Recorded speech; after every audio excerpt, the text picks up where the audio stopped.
Well, Jags fans, today our beloved Jaguars defeated the Indianapolis Colts 31-21 in the season opener. And a lot of Jaguar fans are mad because they didn't think it was a good enough of a win. It really is a new era, you guys, because if you would have asked most of us 2 years ago, 3 years ago, 4 years ago, pretty much the last 15 years, if you would take scoring 31 points and winning by double digits, every hand would be raised. Both hands would be in the air. And now we're at the point, apparently, we're winning by double digits, putting 31 points up on the board. Ain't good enough. But you know what? It's week one. We could have lost that game. You know, stuff like that happens all the time. Week one in the NFL season, where teams... My cat's making an early appearance. Normally she likes to wait a little bit, but she's here early today. Normally, trap games happen all the time week one of the NFL season. And I'll be totally honest with you guys. Going into the game, I wasn't really scared. I thought that the Jaguars would win. I thought that if not by halftime, by like mid-third quarter, it would pretty much be a done deal. And I could just sit back, relax, stuff my face with my Jersey Mike's hoagie that I was eating yesterday, and just enjoy Jaguar football. But unfortunately, wasn't able to really do that until about 4.5 minutes left of the game. Colts made it a game. Much more than I was expecting. There's so many takeaways from this. I do think some of the things negative that were glaring, talking about the offensive line, especially the fact that we couldn't run the ball, I do think that will be addressed. I do think, it's week one, division opponent on the road. The Colts do have a solid front seven. Darius Leonard was back. Their one linebacker, Zaire Franklin, he was all over the place. He was causing havoc for us. Colts got a good front seven, and Gus Bradley, as much as you hate him and I hate him, and he's a horrible, worst head coach in NFL history, other than the other worst head coach in NFL history, who also happened to coach our Jaguars, he's a good defensive coordinator. And Trevor, at times, had no time to throw the ball, and we could not run the ball whatsoever outside of, obviously, the 30-yard run by ETN in the fourth quarter that kind of really put ice on the game, kind of capped it all for us. I'm going to start with some of the positives, though, I guess. Trevor Lawrence is a franchise quarterback, if you didn't already know that. Some of the throws that he made yesterday were ridiculous. The touchdown throw and catch to Zay Jones was incredible. Calvin Ridley will be a ultra super dynamic megastar for this team. I never imagined that he would catch on so quick and that he would have nearly 100 yards in the first half after not playing for almost 2 years is incredible. The dude is the real deal, and you know what? I'm not ready to make the apology video yet to Trent Baalke. I'm not doing that yet. I know some of you are probably waiting on that one. I'm not ready to do it yet, but I will give him this one thing.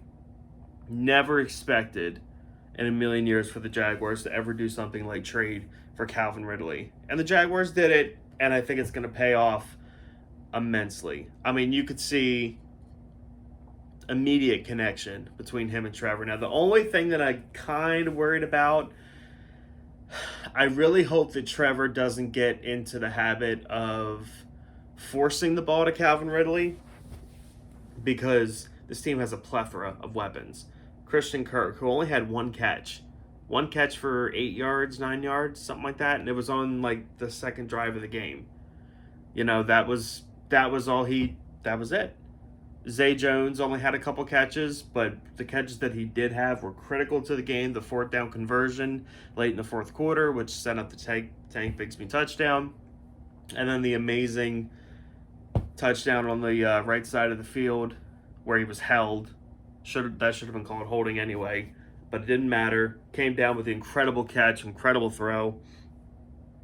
And I will say, this defense is kind of picking up right where it left off last year, where we are not a dynamic defense in any way, shape, or form, but we're not a stonewall, can't move the ball on them at all kind of defense, but we're creating opportunities. We're getting takeaways. We had Andre Sisco forced the fumble that we recovered. Tyson Campbell had a crucial interception in the fourth quarter that really that was right after the Tank Bixby touchdown. That was the stop we needed to really flip the game, move the momentum towards us. Tyson Campbell came up with that interception. Josh Allen, listen, if he plays like this for 16 more games plus the postseason, we're going to have to figure out how to pay him, or we're unfortunately just going to lose him. Because if he's playing like this because he's in a contract year, that is the best I've ever seen Josh Allen look since the Josh Allen versus Josh Allen game back in 21. Josh Allen was all over the place. Trayvon Walker had a sack. Also had a lot of nice pressures up the middle. A lot of good plays in the running game, really from him and Josh Allen were really good in that aspect. The Colts' leading rusher was Anthony Richardson. I think he only had like 40 yards, which I'll take. And speaking of Anthony Richardson, I don't watch college football. I've said that several times on this channel because, college football, I don't care about you until you're in the NFL. That's just my personal opinion. I'm not invested in any way, shape, or form in college football. Come talk to me when you're wearing an NFL jersey, and then I'll care about you. It's pretty much how I feel about it. But Anthony Richardson, is a lot of hot and cold people on him. He had some dynamic plays for the Gators, but then had some horrible plays for the Gators, and I can see it on an NFL field. He has potential. He can be a Cam Newton type quarterback, but right now, Anthony Richardson is not anywhere close to that. He's not anywhere close to being ready. Honestly, I guess the Colts are going into the mindset of they just want to develop him, go through the growing pains, and that's all that matters. Because I actually kind of feel like they may have a better chance of competing and winning with Minshew than they do with Anthony Richardson right now. Because anytime he had to throw intermediate, he had a couple slant routes that got some yak afterwards, but anything in the fourth quarter, like when it was time to bounce back for the Colts, he couldn't. The Jaguars defenders most of the time didn't even have to make a play on the ball. It wasn't even close. Which I'll take it. We definitely capitalized on it, which is more than I can say for teams in the past for the Jags. We capitalized on the opponent's mistake. We win the game. We have a franchise quarterback. We have one of the best coaches in the NFL in Doug Peterson. And let me get on to that before I end this video. The whole Press Taylor calling plays thing. Listen, I don't really know how much that bothers me, because at the end of the day, it's Doug Peterson's team. And if Doug Peterson really wants the offense to do something, that's what's going to happen. Let's be real. We all know this. And plus, Doug came out and said that in the second half of the season, Press Taylor was essentially the offensive coordinator anyway. And if that's the case, we had some of our better games in that time. So, do I trust Press Taylor? Not necessarily. Do I trust Doug Peterson? 1,000,000%. So in that aspect, I wouldn't worry a whole lot. We have a head coach who knows what he's doing, and I believe in him. Injury-wise, Jags survived this game mostly unscathed, outside of Brandon Sheriff sprained his ankle, I think is the official diagnosis. He did leave the game, and then he came back for a little bit. and then he left again. So I don't know how serious the sprain is, or what, like, I don't know if you measure a sprain, but like a grade. But I believe that was the official word that Doug Peterson put out on him today, is that it is a sprained ankle. But if he's not able to go this Sunday against the Chiefs, Tyler Shatley would take his place. And if Chris Jones was playing, then that would probably be a pretty big uh-oh moment, pretty big concern. But hey, I don't care if Chris Jones signs a new contract on September 18th, as long as it ain't the 17th.